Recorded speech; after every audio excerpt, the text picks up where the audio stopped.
You can tell that most of your speakers today have fake IDs that enabled us to get into this Young Pros event. It's been a while since any of us would have qualified as a Young Pro. I'm going to introduce David Rabjohns, and we're thrilled to have him speak today. He's certainly a friend and a great supporter of the ARF. If you don't know David, you're going to want to make sure you meet him at some time today. He's going to share three things with you. Number one, he's going to share the epiphany that helped him to understand what he believes is the secret of successful leadership. He's going to share three things that you can do differently tomorrow to make yourself a more effective leader. So we're looking for learnings that you can activate quickly, and he's going to share three things that he believes you can use tomorrow. And he's going to share with you a trick to helping you identify your own personal leadership style. So I think you can relate to all of that, and I'm certainly anxious to learn some of this as well, so I look forward to it.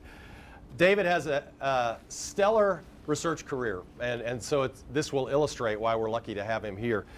Back when he was a young pro, at age 28, he was made the director of account planning at a Chicago agency, McConaughey, Stein, Schmidt, Brown.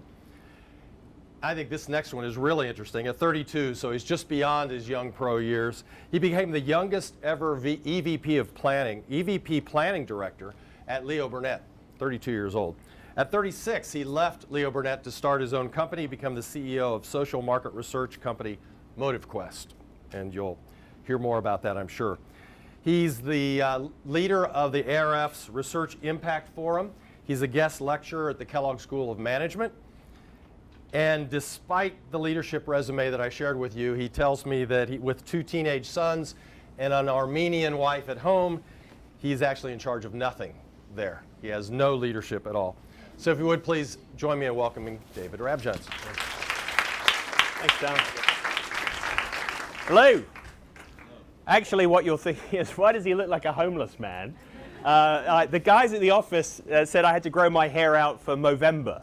So I'm looking a little scary at the moment. It hasn't quite gone anywhere, so people in the street are rather frightened of me right now. So excuse the scary look. I want to talk about how you can get people to follow your lead. How do you get your boss, your peers, your client to go where you want them to go? Why is it that in a room full of people like this, 2 or 3 will emerge as leaders? How is it that a young Harvard undergraduate is leading one of the biggest companies in the world after only 8 years? I believe it's not about leadership skills. So I'm sorry, it was a misnomer. You're going to have to get your money back. It's not a skill that you learn. I believe that it's an insight about leadership that enables you to find your own leadership mojo.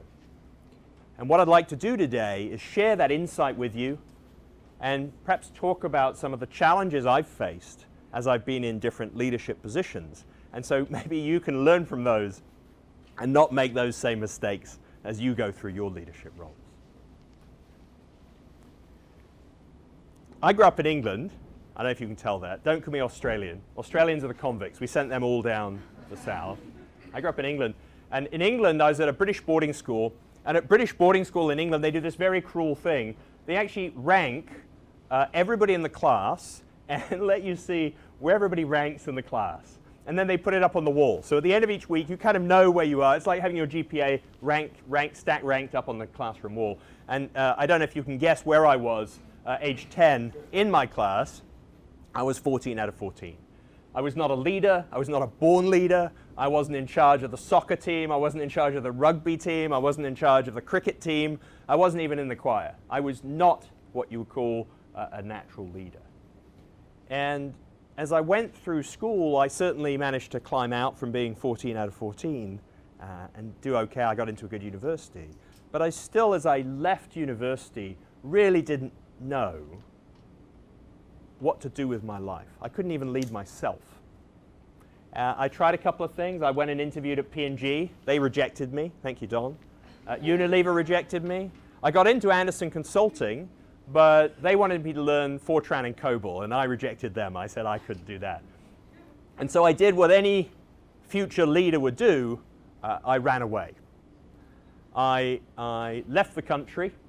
I bought a round-the-world ticket, and I started traveling west. And one of the great things back when I was young you could buy a round-the-world ticket, and as long as you kept going west, you could keep going. You could land anywhere and take off anywhere and keep going. And I got to New York, and I went through across the America, and then I ran out of money, and so I started working, and I was a busboy, I was a bouncer, if you can believe it, of very small men. I was a forklift truck driver for a while in Sydney, Australia. And then I was sitting in a cafe one day in Sydney, and I was reading a book. And it was a book about this guy, Ted Simon, who had ridden a motorcycle, a Triumph motorcycle nonetheless, which breaks down all the time, around the world. And I got very inspired by this guy's story, this story of this guy riding his motorcycle around the world. And so I sold the second half of my airfare, and I took the money, and I went down to the motorcycle shop, and I bought a motorcycle. And I climbed on the motorcycle, and I decided I'm going to ride this motorcycle back to London. And probably for the first time in my life, I began to lead myself. I had a vision. I had a moment of clarity where I said, yeah, that's what I want to do. That seems cool. I'm going to do that. I'm not going to wait for somebody else to tell me what to do. I'm not going to read a book about what to do. I'm going to follow my heart, and I'm going to get on this motorcycle, and I'm going to ride it to London, right? And I'm going to go across the desert with no radio because I'm 21 and completely insane. And so along the way, I was lucky. I met my wife in a youth hostel in Fremantle, Australia. But far more importantly, I met a lot of people. And what's interesting when you travel like that is you meet people who don't know who you are. They don't know where you come from. They don't know your background. They don't know your status. You have to exist as an individual, as a person, right? And I think sometimes we get in the way of our own leadership because we hold our titles up as the thing that should make you follow my lead. And in fact, the truth is the title doesn't make anybody follow your lead. It's what's going on inside. So I learned to be myself. I learned to meet these people in a friendly manner and get to know them. And far more importantly, I also discovered what I'm passionate about. I love working out what makes people tick. I love being able to go in a country where nobody speaks my language and wave my arms about and try and connect. And as I went through these different countries, I went through Nepal, Malaysia, and Syria, and Jordan, and all these different countries, I met people and discovered my passion. And my passion was working out what makes people tick. I don't know if anybody here can relate to that passion, but it's one of those fundamental things in market research that we love to do, right? We love to understand why do people do the things that they do. So as I got to the end of my journey and I climbed off my motorcycle, this was me starting out, this was a long time ago, I had a lot more hair back then. This was me back in Australia when it was warm, and as I climbed off my motorcycle in England, I literally had to pry my fingers off the bike, it was so cold. I arrived in London in October. I'd been riding up the autoroute in France, and my fingers were completely frozen, and I sort of pried them off. And I got home with a big sigh of relief and a deep sense of comfort. I discovered what I wanted to do with my life. What I wanted to do with my life was work out what made people tick, and I started interviewing. And I interviewed with Saatchi & Saatchi in London, which at the time was a great training ground to go and learn account planning, which was the discipline of the time. And I got into Saatchi & Saatchi. And they could sense in me a change. It wasn't like those interviews at P&G and Unilever. They could sense that I now had a passion for where I wanted to go. So I think if there's any insight that came to me out of that story, it's that if you want to lead others, you have to start not with them, but with yourself. You have to start with who you are. You have to start with who you are before you can take anybody anywhere else. And you need to think about, how can I get in touch with the thing that drives me and the thing that I'm passionate about? I mean, think about Zuckerberg. You've all heard the stories of Facebook, right? There's a guy with passion. There's a guy that rejected billions of dollars along the way because he had a dream and he was pursuing his dream and he wanted to make it good and he didn't want to just sell his company and let somebody else take over. He was leading from within. Nobody taught him leadership skills, you know. He was a recluse. He was a bit of an introvert over at Harvard, right? He was setting up a social site for guys that are introverted. But he found his bliss. He found his passion. And so through the years, as time has gone by, I've refined this to 3 key things that you can do to discover your leadership style. So the first is knowing your core. You need to work out who you are and what drives you at your soul in order to go forward. The second is you need to work out where can you put yourself that appreciates that thing that you're passionate about. If you're in the wrong company and you have a passion for something, you will never succeed. You need to find a place, a tribe, that appreciates your particular passion and expertise. And then the third thing you need to do is build your community. And you're all doing that today. You're all coming together as a community of people with a shared passion. And that's really important. You need to surround yourself with people that also share your passion, because it'll feed your soul and allow you to lead.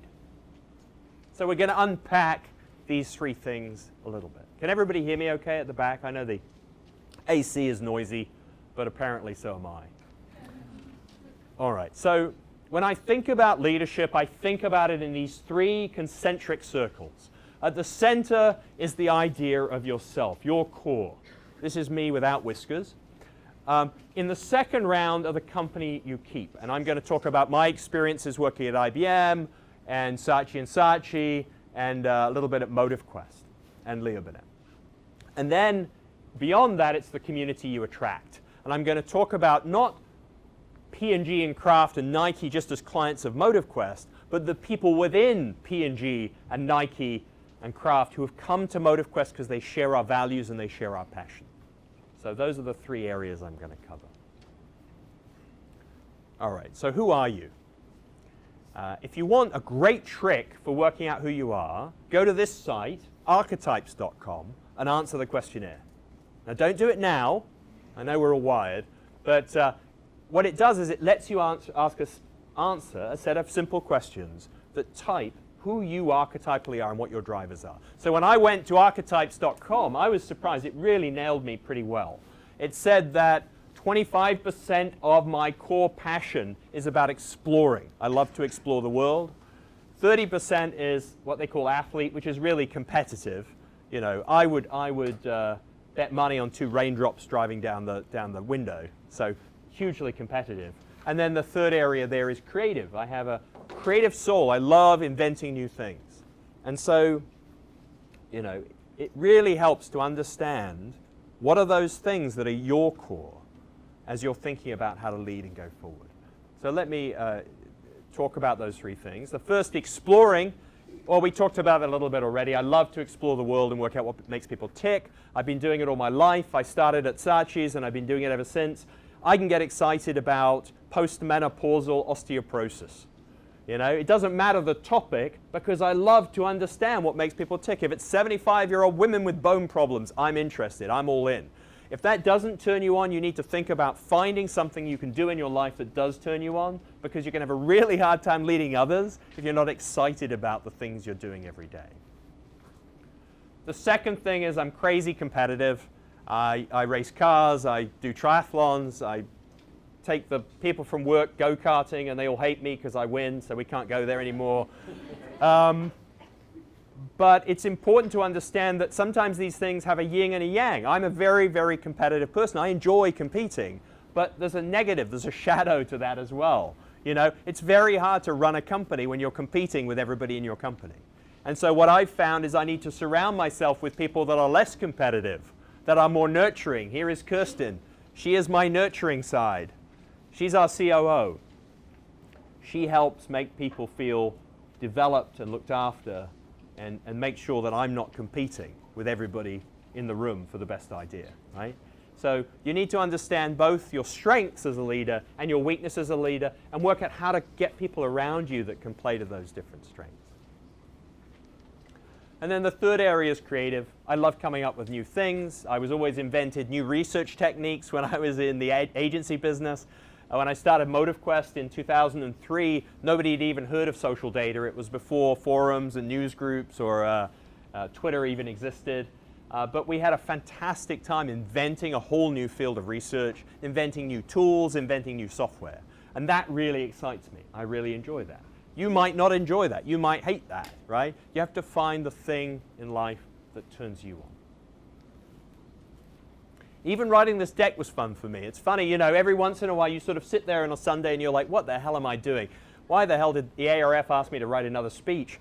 And then you find, oh, actually, this is kind of cool. I'm enjoying myself. I'm creating something. It's visual. It's design. You know, I find things in the work I'm doing that play to my strengths. You know, I say to myself, all right, I'm a creative person. How can I make a more creative deck? How can I enjoy this? I got a book on TED Talks and said, what makes a great TED Talk? How can you do a better 18-minute speech, right? I'm always learning about stuff that enables me to tap into those areas that feed my passion. So start with who. Go to thatarchetypes.com, go to your friends, ask your peers, what do you think I'm really good at? What do you think I'm really bad at? You know, make a list. Check it twice and think about who you are at your core. I love this quote from John Maxwell. People buy into the leader before they buy into the vision. A lot of people will tell me leadership's about vision. Steve Jobs had a great vision, but it's really not. First of all, you needed to believe that Steve Jobs had passion, and then you could believe in Steve Jobs' vision. And so I think that's a crucial distinction there. It's not just about vision. It's about they've got to believe that the place you want to take them is a place that you genuinely care about going.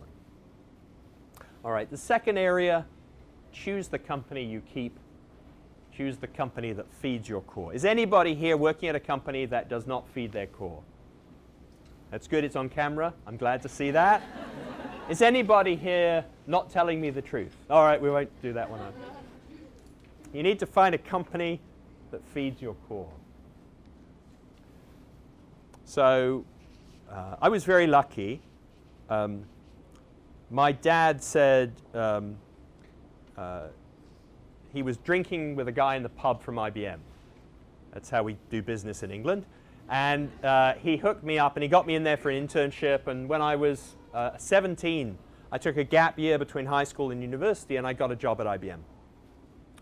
And a lot of the time when I talk to young people in my organization, they say, you know, I'm at the bottom of the totem pole. How the hell can I lead, right? I don't have any criteria to lead. I don't have any authority. I can't change the world that I'm living in.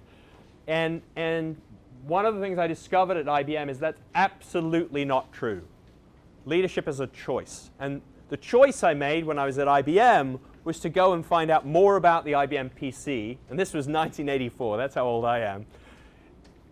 More about the PC than anybody else in the organization. And at the time, PC division in England was 200 people. It was 2,000 people by the end of that year. But I learned about the PC. And I used my interest in learning and exploring to really understand every aspect of it. They flew me all around Europe. I went and talked to all the directors of IBM and explained what a PC was. A lot of the time I was playing games with them. But I wasn't impeded by not having a job that allowed me to be a leader. I chose to find something I could lead in. I could lead with my knowledge and my expertise, and then to pursue that. Similar thing happened at Saatchi. When I joined Saatchi and Saatchi, it was a very competitive place. You know, the interview process alone was something like the Google interview process. It was a 4-day epic thing. You had to present to the people you were interviewing with. You had to be critiqued in the room. It was, you know, you had to go and eat, and they had to see if you could eat without spilling stuff out of your mouth. It was just awful. But I got in, and just being smart and knowledgeable at Saatchi wasn't enough. And I remember this moment. I was sitting at my desk, and we were talking about what was the essence of Saatchi and Saatchi. And Saatchi had this fantastic tagline, and this was when Saatchi and Saatchi were still there. Nothing is impossible. That was their tagline. And I said to somebody, this is great, I love this tagline, but when I started at the company, there was no video, there was nothing that brought this to life for me, right? It was sort of something you discovered in the halls. You went around Saatchi's and they gave you the story of how Morris Saatchi said this one day, and that's what everybody believed in. And I said, well, here's an opportunity. Let me go around the company and interview all the senior people in the company and ask them what this idea, nothing is impossible, means to them. And so I did that. I found a video guy. I was doing a lot of video editing at the time, so I just found a buddy, and got a camera, and started going around the company. And nobody asked me to do it. I just showed up with a video camera and said, I'm here for my interview. And of course, you put a camera in some senior guy's face, and he's got to talk, right? So these guys talked, and we edited that down, and we turned it into a video. And it was the essence of Saatchi & Saatchi. And that video went all around the world. It got distributed through the Saatchi network. At the end of the year, the CEO of the company called me into his office, and I was biting my nails because I thought, oh, now I'm in trouble. I used this video guy and all this editing equipment, and I'm going to be in trouble. And he put a stack of crisp 1-pound notes on the 1,000 1-pound notes down on the desk, and he said, here's your bonus for the year. Great job with the video. And at the time, 1,000 1-pound notes was 10% of my salary. So that was quite a considerable amount of a bonus. And it came from just choosing to make that decision in my life to go and do that video. 26, I was a little bored. You know, I've got itchy feet. And so I decided to take my wife on Safari Moon. We got married at 26, and we took all the wedding presents back. I didn't have any money. I wanted to go to Safari. I didn't have any money. So I decided to lead my wife off on Safari by taking all the wedding presents back and returning them and getting the money. And then I went to Africa. We bought a Land Rover. I took this shot in Zimbabwe. I don't know if you can see it. It's an elephant climbing on a rhino. I have no idea how I got that shot. You'll have to see it afterwards. I don't think you can see it there. But you know, I managed to lead my wife on that trip by persuading her that we could take the wedding presents back, buy the Land Rover, but then at the end of the trip, 3 months later, we could sell the Land Rover back and buy all the wedding presents back, which is exactly what we did. So sometimes leadership is just about coming up with a creative solution to a place you want to go and a place you want somebody else to go with you. I had a beard back then as well. She made me shave it off because she said it was too itchy to kiss anymore. So that was my honeymoon story. And then finally, I was at Leo Burnett, and I sort of combined all those different skills. I was there for 5 years. They brought me in to set up the account planning department. I did an awful lot of new business. I realized that in order to lead in an old, crusty place like Leo Burnett, and it was a culture. I was the oldest guy that had ever been brought in from the outside, and I was only 30 at the time. In order to lead at a place like that, you need to find a space where you can lead, and you need to do something different. I realized that I was never going to get the guys over on Pillsbury or Green Giant or Kellogg to change the way they did market research. You know, they were pretty ingrained. I found that over in new business, though, you could do whatever the hell you liked. That was a very competitive place. It fed my competitive core. It was a very creative place because there was no client saying what research you could and couldn't do. So we did these amazing creative research projects. And it was a great place to explore new ways of uncovering what made people tick. And so we were very lucky. We won a lot of new business out of that. Song Airlines was one of them. Delta Airlines was one of them. And you know, that worked out very well. But it was really the sort of culmination. It was 20 years of working out, what am I good at? Okay, I'm creative, competitive, and I like to explore what goes on. And then putting those three things together and doing that in my company.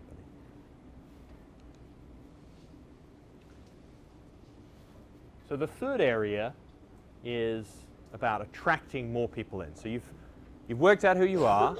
You've put yourself in a company that actually appreciates what you can do. And now you need to build your community. At 36, I was sort of to the point where I'd written every brief that a man could write in the ad business, right? There were no more briefs for me. I'd done every kind of research you could do. I'd done every focus group. I'd done every quant study. I was telling somebody earlier, I'd even written a quant study that was so boring that when they called me to give me the quant study, I hung up on the people that were interviewing me. It was my own study. So I was looking for a new challenge. And a buddy of mine introduced me to social media. He was a surfer. He was using social media, this was 2002, to work out what surfboards, what windsurfing equipment to buy by talking to guys in Australia that were windsurfing that were on the bleeding edge. And Ford was using this clever piece of ex-FBI software for analyzing social media around the rollover crisis, and we put those things together and we created a company. And then as you build a company, it's very much like building a team within a company. You need to then attract people to your team and your group that care about the things you care about. So we started in my basement, me and my CTO started in the basement building this company. But over time, we went out and we attracted people that shared our passion. We attracted people that wanted to be creative, that wanted to explore what made people tick, and were deadly competitive, right? So those were the kinds of people we pulled in. And we took a lot of time to filter people into the group. As you get into leadership positions, one of the questions you need to ask yourself is, who do I want on my team? What kind of people do I want to bring in and lead that share the kinds of things that I care about? Or how can I associate myself with people already in my company that care about the things I care about, right? You can't always manage your team. You can't always make it the way you want to make it. But you can go out and find those people that care about what you care about. From that, we were able to attract a series of people from some major name clients. But the trick of it was we didn't go in and try and attract everybody from P&G to come and work with Motivequest. We tried to work out who are the mavericks. Who are the people that enjoyed being more creative and different and on the bleeding edge? Who are the people that liked exploring new territories and doing new things? Who were the people that were our tribe? Who were the people that believed what we believed? And so we would wind our way through. AJ here is from our East Coast division. He'll wind his way through a company, discarding people left and right, looking for the ones that share our passion, looking for the ones that are interested in doing things the way we do business. And I think that's a crucial way to think about as you develop relationships. Find the people that really care about what you care about. And we look for explorers. We look for people that were bored with the old way of doing brand storytelling, bored with taking a product and a benefit and a feature and taking that feature and pushing it into consumers' psyche. People that are excited to explore this new world of the social age. What are people's passions? What are people talking about with each other? What do they care about, and how can we lasso it and attach it to a brand? And we looked for athletes, competitive people, people that love to understand how to get out there and win in the marketplace. Nike's a great client of ours because they share that ethos. You know, they love to compete. You go in a research debrief with them, it's not like a debrief, it's like a war room, right? They want to kill. They've got the other guy's picture on the wall, I won't say who, and they want to kill that brand, right? They want to understand who. So again, it's finding those people that share your common value. So if you want to be a better leader, if you want to think about leadership, if you want to get in touch with your soul, think about surrounding yourself with people who believe what you believe. Find others that believe what you believe. Because people don't follow what you are, they follow who you are. There's nobody in this room today that can't walk out of this room and lead. It doesn't matter if you don't have the title. It doesn't matter if you're not a VP or an EVP or an SVP or a CEO or anything else. Everybody here can lead. You just have to choose to lead, and you have to work out what it is that inspires you to want to lead anybody anywhere. So start with who, and ask yourself the question as you walk out of here, who are you, baby, and what turns you on? Thank you very much.